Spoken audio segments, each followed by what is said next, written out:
اقول لك بيش مفاوني ده اترك هاي السالفه الغمه وقل له هذا جنيدي ايش اعتراف ايش قال ما قال. هو ما قال شيء.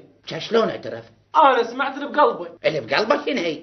شو انا هاي ما مر علي. عريفي انا اخترعت. اسم الله الرحمن منين اخترعت؟ موش اخترعت فالزيت، انا لقفت. انا ابو شنشون شنو لك منين لقفت؟ موش تسودنت، لقفت طريقه جديده في سحب الاعترافات من القلب. شلون ولك؟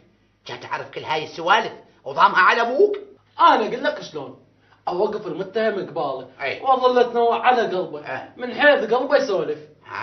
صدق وبعدين تقوم عيونه تسحب السوالف من قلبه وتوديهن الاذاني ومنها اعرف كل شيء. انهجم بيدك يا شنشول ولك صاريك انت هيك بالك محبب تنك. اقول لك يا شنشول حسن من كونك هيك تنوع على قلبي تعرف بيجي يسولف؟ كاد قوم وقف. اي ليش لا؟ يلا